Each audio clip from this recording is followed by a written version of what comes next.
So when you think about my research interests, the two words would be field experiments. And what that means is using the world as my lab. So for example, if I want to learn about the economics of charitable giving, I will go and partner with a charity and I'll try to figure out why people give to a charitable cause. So in essence, I'm going out and I'm generating data. How's that different from what other economists do? The typical way that social scientists do their research is to have an idea, run back to their office and write down a theoretical model, then download mounds and mounds of data, and they beat up those data to say something causal about their theory that informs their initial idea. Now I do all of that, except when it comes time to think about data, instead of downloading mounds and mounds of data from the real world, I will go to the real world, use it as my lab, and I will generate data. Now I've worked on things like, why do inner city schools fail? Why do people discriminate against one another? Why do men earn more money than women when they do identical jobs? These are the sorts of questions that I find really interesting, and questions that my approach can really help deepen our understanding of the causes and consequences of those types of issues.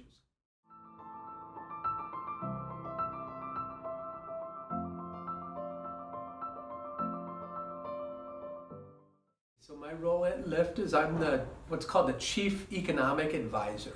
That more or less means the chief economist at Lyft. And I don't really view what I do at Lyft to have a tension with what I do at the University of Chicago. And the reason why is because I want to go out to the real world and generate data. Well, guess what? At Lyft, that's the perfect place to test economic theory and learn about how can I make the experience better for consumers or better for drivers. And then that makes the world a better place, and that Lyft understands what they should be doing, and then when you provide it, everyone's better off.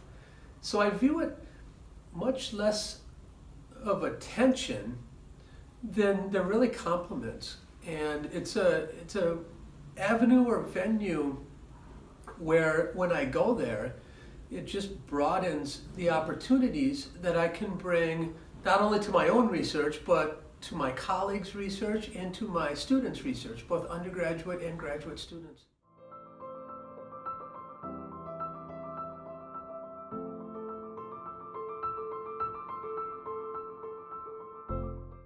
So I really do two major things at Lyft. One thing is to look at mounds and mounds of data that Lyft naturally generates, and I look at those data and I give advice to the other executives around the company about what we should be doing.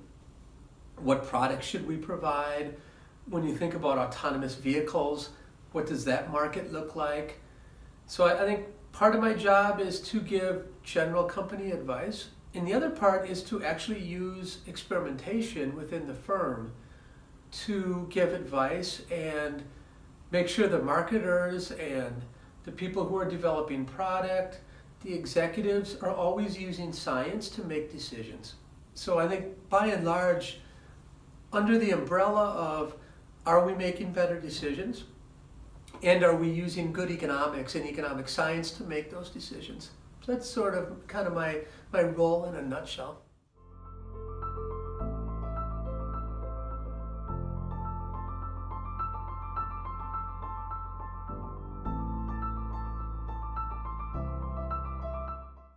I would say the first insight would be that behavior is very predictable. Now, what I mean by that is once you understand the incentives or what people value, then it's very predictable when you change the incentive scheme or change the app in certain ways. It's very predictable how people will respond. And most of the time people say that humans are not predictable, and that's why economics isn't a science, because we don't have laws like they do in physics or thermodynamics. It's just not true. When you look at pricing, for example, if I raise prices, I know what's going to happen to quantity demanded. It's going to go down. And it very predictably goes down. For example, raise prices 10%, we have 8% fewer trips. That's pretty predictable. That's a law. It's called the law of demand. So I think the first major thing is that laws and behaviors are very predictable when you're talking about humans, when you use economic science. Now, the second thing I learned, and I continue to learn, is that in very good firms like Uber, and Lyft, and Google, and Facebook, and Amazon.com, and these types of firms, there is more science going on amongst these firms than at most universities around the United States. So these firms are technology driven, but importantly, they're data driven. And their data many times is coming from field experiments, and field experiments about, in Amazon, why do people buy this? Why do people order that? In Google, how can we increase ad revenues? And what search engines are appropriate, et cetera, et cetera. The new information and the new evidence is all about acquiring data and generating data to make better decisions. So I think those are sort of the two big things that I've learned since I've started working with firms.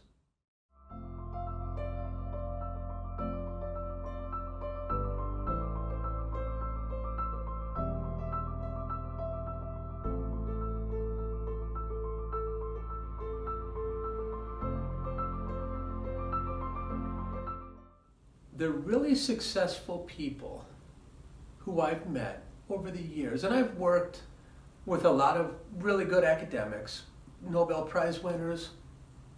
I've been colleagues with great people. I worked in the White House for close to 2 years. I've gotten to know people like Travis Kalanick, who is the founder of Uber and the founders and CEO of Lyft, and talking to Jeff Bezos. There are sort of a handful of characteristics that these people share. Number one, they do what they're good at, and that's called comparative advantage. You stick with what you're good at doing. Number two, they're monomaniacal. And what I mean by that is, when Travis had the idea to disrupt urban transportation, he would live, breathe, sleep Uber. Monomaniacal. I have one objective, and that's what I'll be doing. Disrupting urban transportation. Think about President Bush and Condi Rice. They were the same way when I worked with them in the White House. Think about Jim Heckman, Gary Becker, great economists, same way. They're monomaniacal. They could be monomaniacal because they worked on things they're good at and things they love. So another feature is you really need to be in love with what you're working on, because that allows you to have a comparative advantage, and it allows you to be monomaniacal. And sort of the last trait would be that you use science to understand what you don't know. So highly successful people know what they don't know, and they'll use science to take account or adjust for those shortcomings or learn about what they don't know. So I would say to students, these are the things you have to strive toward, and these are the things that in the end, if you're going to be super successful, you're essentially going to have all of them, or at least some of them, to become a person who can change the world.